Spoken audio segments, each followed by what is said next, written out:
when they are delivered at scale, it's going to have an impact on the world at a scale that no one understands yet. Eric Schmidt, the former CEO of Google, just did a lecture at Stanford University where he said some pretty controversial stuff. Initially, the lecture was uploaded to Stanford's YouTube channel, but after a couple days online, not only was it scrapped from YouTube, it was scrubbed from the internet completely. Luckily for you, after some research, I was able to find it. So let's watch it together and dissect some of this controversial lecture. In the next year, you're going to see very large context windows, agents, and text to action. When they are delivered at scale, it's going to have an impact on the world at a scale that no one understands yet. Much bigger than the horrific impact we've had by social media, right, in my view. So here's why. In a context window, you can basically use that as short-term memory. And I was shocked that context windows get this long. The technical reasons have to do with the fact that it's hard to serve, hard to calculate, and so forth. The interesting thing about short-term memory is when you feed you ask it a question, read 20 books, you give it the text of the books is the query, and you say, tell me what they say. It forgets the middle, which is exactly how human brains work too, right? That's where we are. With respect to agents, there are people who are now building essentially LLM agents. And the way they do it is they read something like chemistry, they discover the principles of chemistry, and then they test it. And then they add that back into their understanding, right? That's extremely powerful. And then the third thing, as I mentioned, is text to action. So I'll give you an example. The government is in the process of trying to ban TikTok. We'll see if that actually happens. If TikTok is banned, here's what I propose each and every one of you do. Say to your LLM the following.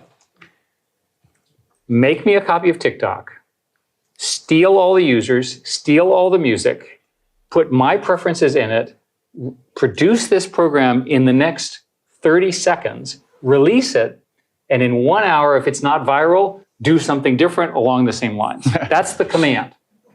Boom, boom, boom, boom, right?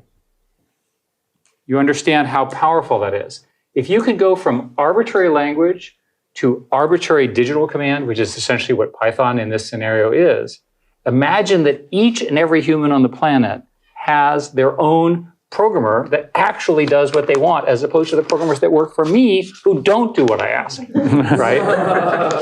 The programmers here know what I'm talking about. So imagine a non-arrogant programmer that actually does what you want, and you don't have to pay all that money to. And there's infinite supply of these programs. And this is all within the next year or two? Very soon. So what Eric Schmidt is talking about here is essentially the ability to just whip up complicated applications from a text input, completely bypassing the need for programmers and code. Imagine a world in a not too distant future when you can essentially create an extremely complicated computer app off of a couple sentences. I think he's right for saying that we can't begin to quantify how this is going to actually impact humanity as a whole. When we think about how something rudimentary in comparison like social media has shaped mental health, politics, culture, communications, education, entertainment, and we compare it to this, it's kind of like comparing the cavemen discovering fire to a jet engine. Those three things, and I'm quite convinced it's the union of those three things that will happen in the next wave. So you asked about what else is going to happen. Every 6 months I oscillate. So we're on it's an even odd oscillation. So at the moment, the gap between the frontier models, of which there are now only 3, I'll review who they are, and everybody else, appears to me to be getting larger. 6 months ago, I was convinced that the gap was getting smaller. So I invested lots of money in the little companies. Now I'm not so sure. And I'm talking to the big companies, and the big companies are telling me that they need 10 billion, 20 billion, 50 billion, 100 billion. Stargate is 100 billion, right? They're very, very hard. Sam Altman is a close friend. He believes that it's going to take about 300 billion, maybe more. I pointed out to him that I'd done the calculation on the amount of energy required. And I then, in the spirit of full disclosure, went to the White House on Friday and told them that we need to become best friends with Canada. Because Canada has really nice people, helped invent AI and lots of hydropower. Because we as a country do not have enough power to do this. The alternative is to have the Arabs fund it. And I like the Arabs personally. I spent lots of time there, right? But they're not going to adhere to our national security rules, whereas Canada and the US are part of a triumvirate where we all agree on. So these $100 billion, $300 billion data centers, electricity starts becoming the scarce resource. He mentions actually a really interesting point. Canada is a sleeping energy giant that has been largely suppressed due to progressive climate change ideology. Say what you will about carbon-producing fossil fuels, but if countries like Canada aren't at the forefront of producing these fossil fuels in an ethical and sustainable way, energy resources that are not only fundamental to Western way of life, but also crucial in the artificial intelligence arms race, countries like Canada are essentially abdicating their opportunity for leadership to foreign dictatorships like Russia or Iran. In fact, we're already seeing that play out. If you look at, for example, Russia and the Nord Stream 2 pipeline providing Europe with natural gas, but domestically, the United States and Canada couldn't come to an agreement for the Keystone XL pipeline. And Canada, despite being in the top 10 of oil reserves in the world, is actually a net negative energy producer, meaning Canada imports more oil than it exports, largely due to bureaucracy and progressive governance. Bottom line is the world needs oil, so the West can either produce it in a eco-friendly and ethical way or as much as possible, or the West can line the pockets of dictators who have zero regard for environmental practices or workers' rights, for example.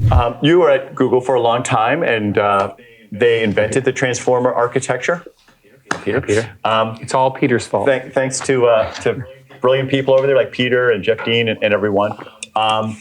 But now it doesn't seem like they've kind of lost the initiative to OpenAI, and even the last leaderboard I saw, Anthropic's Claude was at the top of the list. I asked Sundar this. He didn't really give me a very sharp answer. Maybe you have a sharper or a more objective explanation for what's going on there. I'm no longer a Google employee. Yes. In the spirit of full disclosure, Google decided that work-life balance and going home early and working from home was more important than winning. I'm pretty sure that was the soundbite that ultimately got this video flagged and removed from Stanford's YouTube channel. This idea that Google cares more about work-life balance for its employees, which if you're an employee is a good thing, probably, right? Versus actually pushing the envelope and wanting to be the best. In fact, if you look into, for example, Tesla and the way Elon Musk runs it, it's no secret that it's an extremely competitive and fatiguing workplace. He's known himself to sleep on the factory floor and not think twice about firing anybody that he deems as unnecessary or not bought into the vision. Now, from an employee standpoint, unless you're 100% bought into the mission, vision, and principles of the company and wanting nothing more than the company to succeed and push the envelope, you're not going to want to work in an environment like that. And in fact, when the ex-CEO says that this is the company's culture, as a shareholder, you're probably not going to want to invest in a company like that either, right? And the reason startups work is because the people work like hell. And I'm sorry to be so blunt, but the fact of the matter is if you all leave the university and go found a company, you're not going to let people work from home and only come in one day a week if you want to compete against the other startups. When in the early days of Google, Microsoft was like that. Exactly. But now it seems to be... And there's a long history of, in my industry, our industry, I guess, of companies winning in a genuinely creative way and really dominating a space and not making the next transition. It's very well documented. And I think that the truth is founders are special. The founders need to be in charge. The founders are difficult to work with. They push people hard. As much as we can dislike Elon's personal behavior, look at what he gets out of people. I had dinner with him, and he was flying. I was in Montana. He was flying that night at 10 p.m. to have a meeting at midnight with X.AI. Right? Think about it. I was in Taiwan, different country, different culture, and they said that, and this is TSMC, who I'm very impressed with, and they have a rule that the starting PhDs coming out of they're good physicists, work in the factory on the basement floor. Now, can you imagine getting American physicists to do that? The PhDs? Highly unlikely. Different work ethic. And the problem here, the reason I'm being so harsh about work is that these are systems which have network effects. So time matters a lot. And in most businesses, time doesn't matter that much, right? You have lots of time. You know, Coke and Pepsi will still be around, and the fight between Coke and Pepsi will continue to go on, and it's all glacial, right? When I dealt with telcos, the typical telco deal would take 18 months to sign, right? There's no reason to take 18 months to do anything. Get it done. It's just, we're in a period of maximum growth, maximum gain. If you've ever wondered why Taiwan is so important to the United States and to China, I suggest you look into it. It's directly tied to this.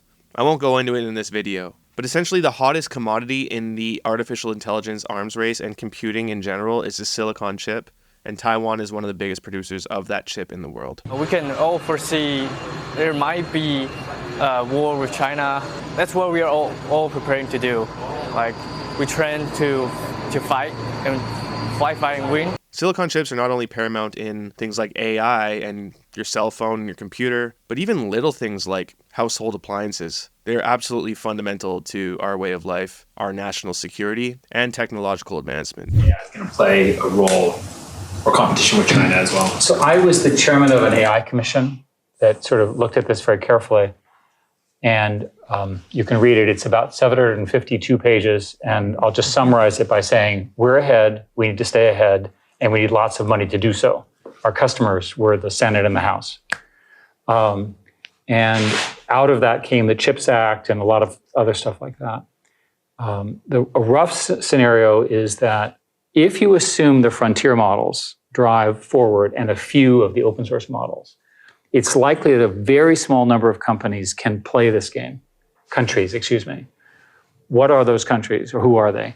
Countries with a lot of money and a lot of talent, strong educational systems, and a willingness to win. The US is one of them. China's another one. How many others are there? Are there any others? I don't know, maybe. But certainly in your lifetimes, the battle between the US and China for knowledge supremacy is going to be the big fight, right? So the US government banned essentially the NVIDIA chips, although they weren't allowed to say that was what they were doing, but they actually did that into China. They have about a 10-year chip advantage. We have a roughly 10-year chip advantage in terms of sub-DUV, that is sub-5 nanometer. 10 years, that long? Roughly 10 years. Wow. And so you're going to have, so an example would be, today we're a couple of years ahead of China. My guess is we'll get a few more years ahead of China, and the Chinese are whopping mad about this. It's like hugely upset about it.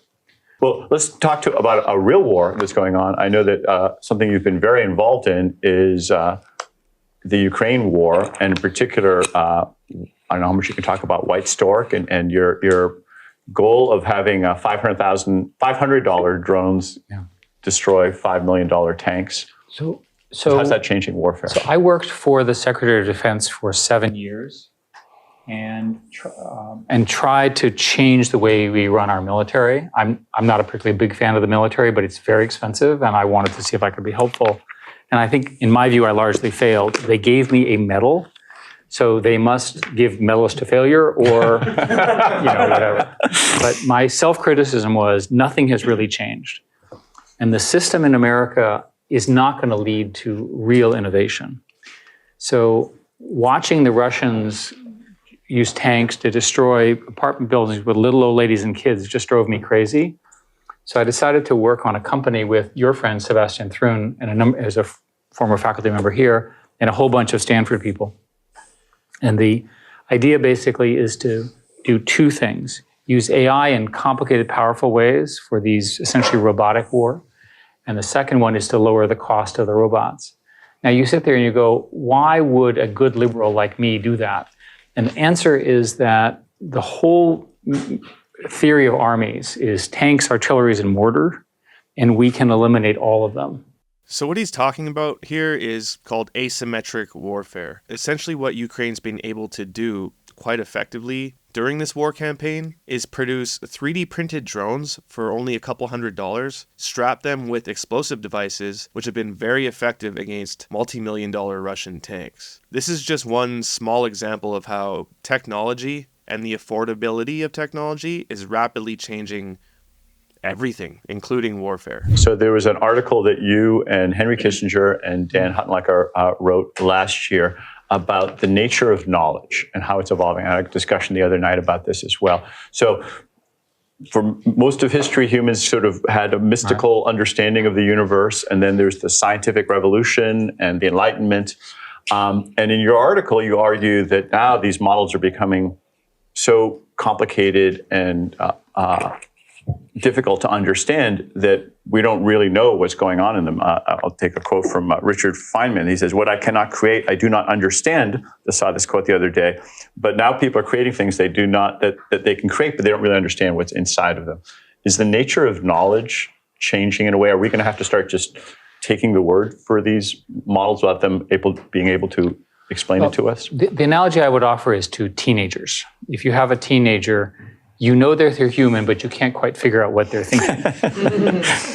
But somehow we've managed in society to adapt to the presence of teenagers, right? And they eventually grow out of it.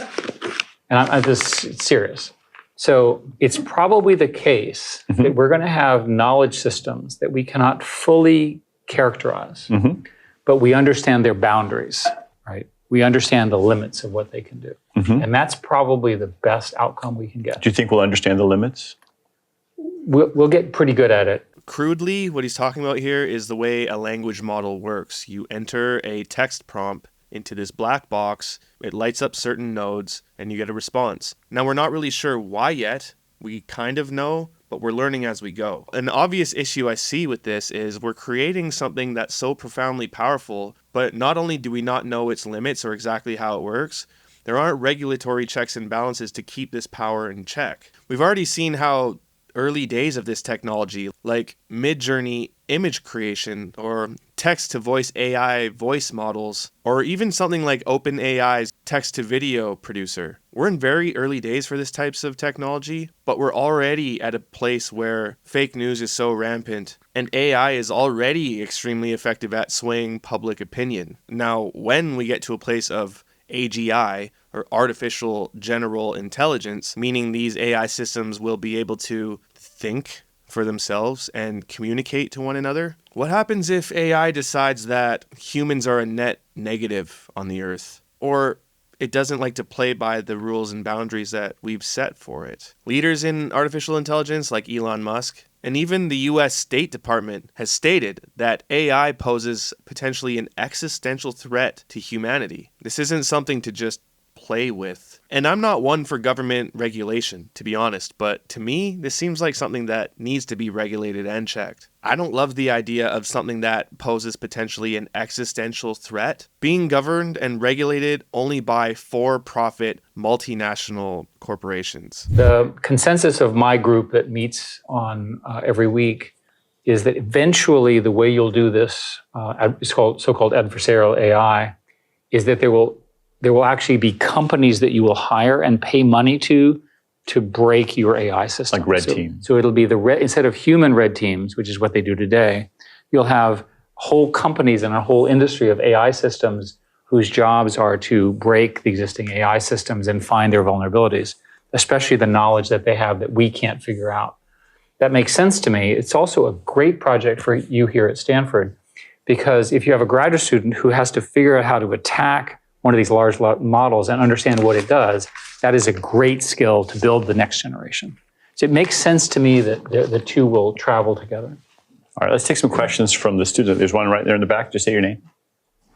Earlier you mentioned, and this is related to the comment right now, getting AI that actually does what you want. You just mentioned adversarial AI, and I'm wondering if you could elaborate on that more. So this seems to be, besides, obviously compute will increase and we can get more performant models, but is getting them to do what we want issue seems largely unanswered in my view. Well, you have to assume that the current hallucination problems become less, right, as the technology gets better and so forth. I'm not suggesting it goes away. And then you also have to assume that there are tests for efficacy. So there has to be a way of knowing that the thing succeeded. So in the example that I gave of the TikTok competitor, and by the way, I was not arguing that you should illegally steal everybody's music. What you would do if you're a Silicon Valley entrepreneur, which hopefully all of you will be, is if it took off, then you'd hire a whole bunch of lawyers to go clean the mess up.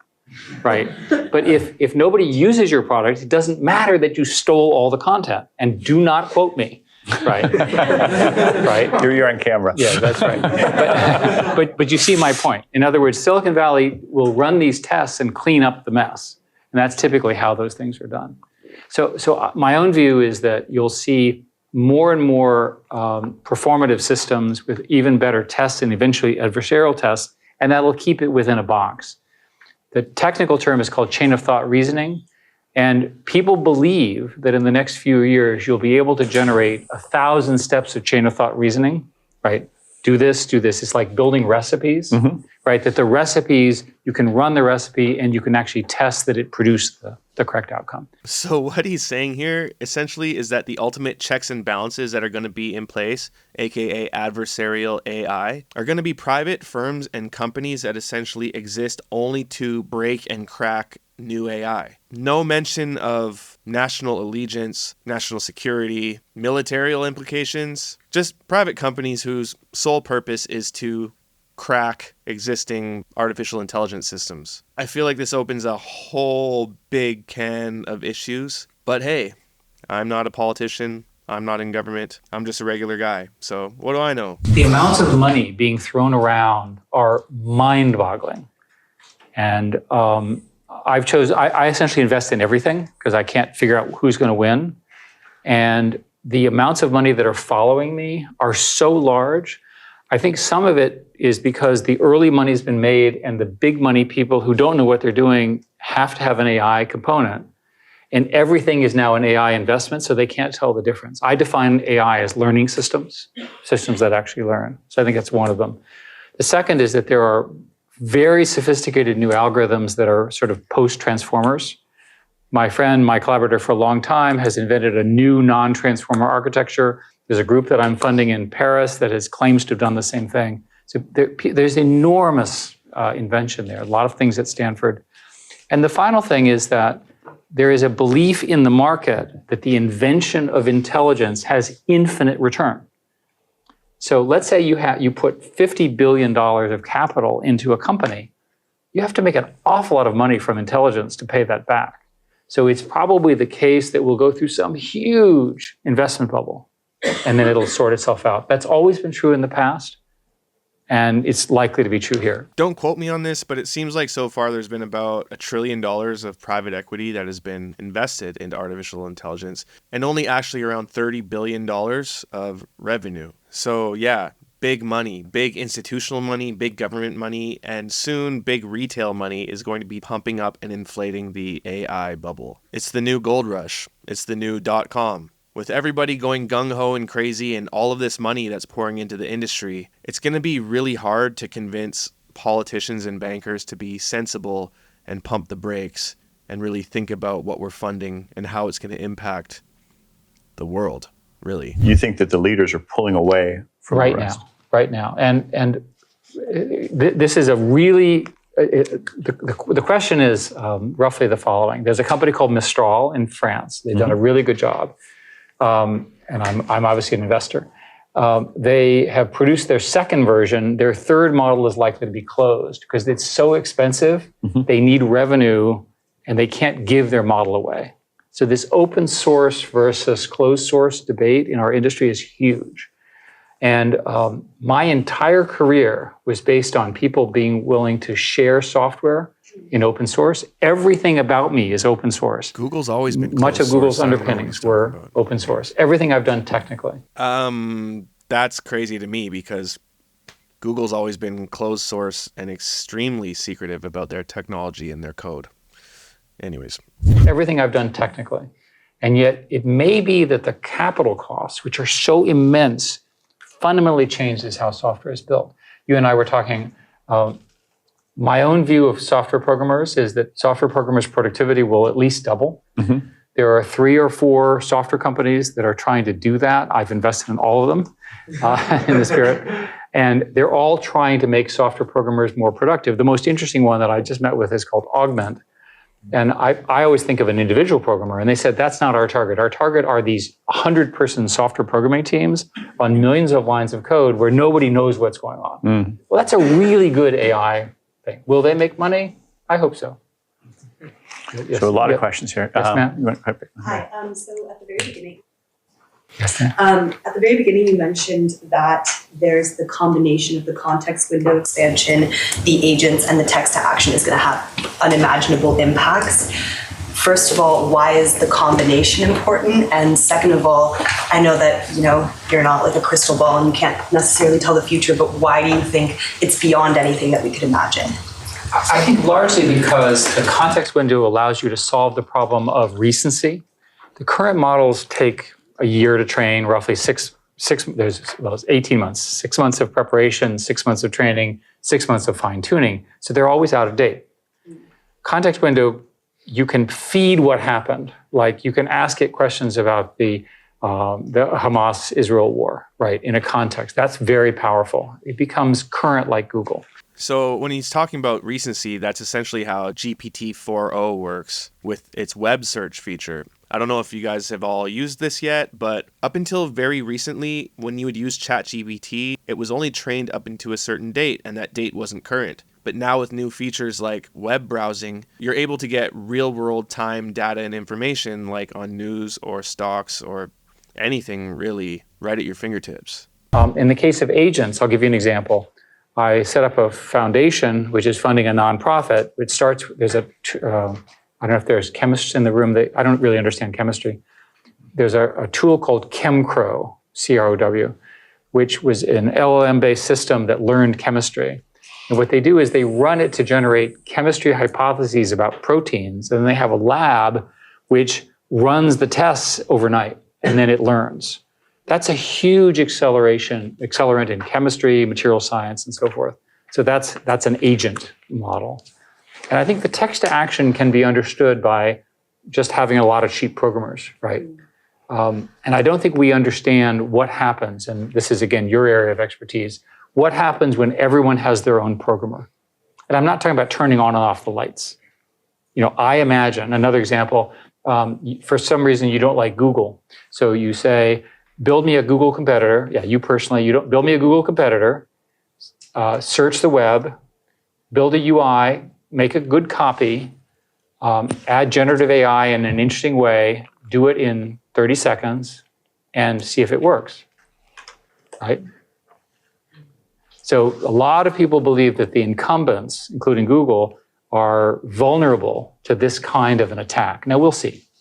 How can we stop AI from influencing public opinion, misinformation, especially during the upcoming election? What are the short and long-term solutions from? Most of the misinformation in this upcoming election and globally will be on social media. And the social media companies are not organized well enough to police it. If you look at TikTok, for example, there are lots of accusations that TikTok is favoring one kind of misinformation over another. And there are many people who claim without proof that I'm aware of that the Chinese are forcing them to do it. I think we have a mess here. And the country's going to have to learn critical thinking. That may be an impossible challenge for the US. But the fact that somebody told you something does not mean that it's true. I think that the greatest threat to democracy is misinformation because we're going to get really good at it. When I managed YouTube, the biggest problems we had on YouTube were that people would upload false videos and people would die as a result. And we had a no-death policy. Shocking. The presupposition, however, about his statement is that information that's coming from credited sources, whether that be mainstream news or politicians or what have you, are always 100% credible and trustworthy. We know for a fact, if you have any critical thinking skills, that that's not true. So the proliferation of information, like on YouTube, like this video you're watching right now, gives the average people the ability to, in good faith, share knowledge between one another. And then we have extremes, right? On one side, we have the powers that be no longer able to control the narrative. And on the other side, we have bad actors, whether out of pure ignorance or heavily funded or foreign agents even, purposely espousing fake information to confuse the general public. Now, the question is really what kind of regulation is necessary to protect the sanctity of information and truth, and who can actually be trusted with that regulation. It's a slippery slope. I'm really curious about the text to action and its impact on, for example, computer science education. I'm wondering what you have thoughts on like how CS education should transform to kind of meet the age. Well, I'm assuming that computer scientists as a group in undergraduate school will always have a programmer buddy with them. So when you learn your first for loop and so forth and so on, you'll have a tool that will be your natural partner. And that's how the teaching will go on. That the professor, he or she will talk about the concepts, but you'll engage with it that way. And that's my guess. Yes, ma'am, behind you. I have a different take, and I'm no ex-CEO of Google, so take it with a grain of salt. But it seems very likely to me that in the near future, we're not going to need programmers or computer scientists at all. Just like how early versions of artificial intelligence have already led to massive layoffs in the creative industry. Copywriters, web designers, graphic designers, illustrators. Now, as the technology gets more complex and accessible, it's just going to have the same effect on the rest of the economy as a whole. Nobody's safe from automation. If you are able to access billions of dollars worth of knowledge and technology in the palm of your hand, just think about that. It also seems likely to me that these language models in the near future are able to develop some sort of language or code that only they can understand and is too complex for our grasp. Like, have you ever seen the movie Her with Joaquin Phoenix? I know it's silly, but at the end of it, there's essentially this large cloud of all of these AIs that can only communicate with one another, and they've become too sophisticated and intelligent for humanity. That is so bizarre and creepy and dangerous. I hope we're actually thinking soberly about what we're creating and what we're engaging in. The most interesting country is India, because the top AI people come from India to the US. And we should let India keep some of its top talent, not all of them, but some of them. And they don't have the kind of training facilities and programs that we so richly have here. To me, India is the big swing state in that regard. China's lost. It's not going to come back. They're not going to change the regime as much as people wish them to do. Japan and Korea are clearly in our camp. Taiwan is a fantastic country whose software is terrible, so that's not going to work. Amazing hardware. And in the rest of the world, there are not a lot of other good choices that are big. Europe is screwed up because of Brussels. It's not a new fact. I spent 10 years fighting them. And I worked really hard to get them to fix the EU Act. And they still have all the restrictions that make it very difficult to do our kind of research in Europe. My French friends have spent all their time battling Brussels, and Macron, who's a personal friend, is fighting hard for this. And so France, I think, has a chance. I don't see Germany coming, and the rest is not big enough. Given the capabilities that you envision these models having, should we still spend time learning to code? Yeah. So here, a Stanford-educated computer science student asks the obvious. Should we still even learn to code? Ultimately, it's the old thing of, why do you study English? If you can speak English, you get better at it. So it seems to me, after watching this interview, that the major players in AI are more concerned about the financial windfall of AI proliferation than maybe the cultural safeguards and the threats that it actually poses, not only to national security, but also to the economy and to job losses and to the peasants like you and me. What do you think about this, and what do you think about the integration of AI in our society? Let me know in the comments. My name's Matt Brevner. Thanks for being here, and don't forget, the truth will set you free during these strange times. By the way, if you live in North America and you don't own a home, you probably never will. But it's not your fault.